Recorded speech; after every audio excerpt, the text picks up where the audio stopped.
খসড়া telecom network ও licensing reform নীতিমালা করতে যাচ্ছে সরকার। নির্বাচনের আগে এই ধরনের নীতিমালা প্রণয়নে আশঙ্কা প্রকাশ করছে বিএনপি। গুলশানে এ বিষয়ে সংবাদ সম্মেলনে দলটির মহাসচিব মির্জা ফখরুল ইসলাম আলমগীর এসব মন্তব্য করেন। এ সময় তিনি বলেন, এই নীতিমালা প্রণয়ন হলে বড় বা বিদেশি কোম্পানিগুলো লাভবান হবে, আর দেশের ছোট ও মাঝারি ব্যবসায়ীরা ক্ষতিগ্রস্ত হবেন। এই নীতিমালা প্রণয়নের পূর্বে সরকারকে সব ব্যবসায়ীদের সাথে আলাপ আলোচনার আহ্বান জানান তিনি।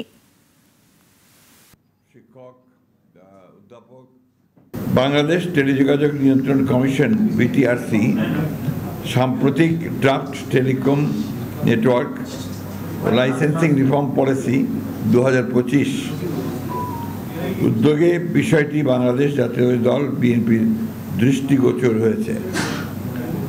এই উদ্যোগ প্রশংসনীয় হলেও আমরা এই মুহূর্তে এই ধরনের একটা জাতীয় গুরুত্বপূর্ণ ক্ষেত্রে তড়িঘড়ি করে সিদ্ধান্ত গ্রহণ করার বিষয়ে আমাদের উদ্বেগ প্রকাশ করছি।